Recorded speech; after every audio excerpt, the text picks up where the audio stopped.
Bueno, pues yo no contaba con esta nieve.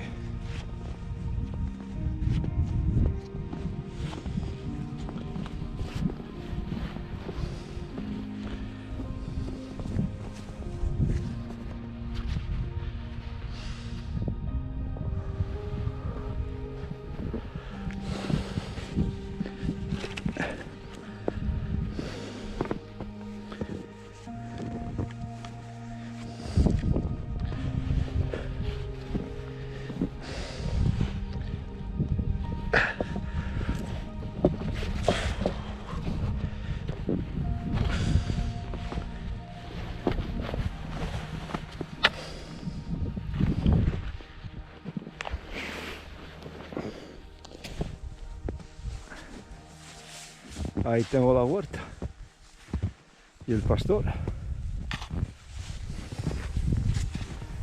Se va a descargar.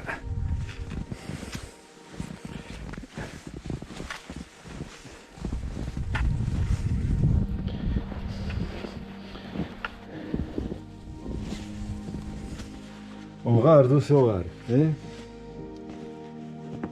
Acabo de llegar a la casita. Ahora otra vez se vuelve a poner esto un poco feo. Voy a encender el fuego y a comer y a leer y a dormir. A ver después qué hago. A ver si después bajo por Avantro o decido subir y bajar por el mismo lado. Depende de cómo evoluciona el tiempo.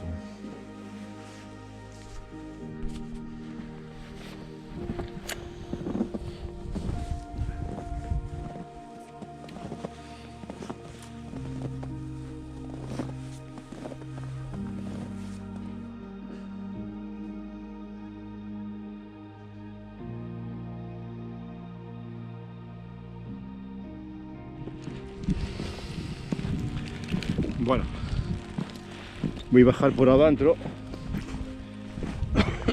Sigue nevando y estoy ya en el Collo de la Trapa. Voy a empezar a bajar ya. Me imagino que a medida que vaya bajando iré perdiendo altura y la cosa irá mejorando. Llevo bastantes horas de luz. Tengo hasta que oscurezca como 3 horas, 2 horas y media. Y aquí parece que hay alguna huella de haber pasado algún humano.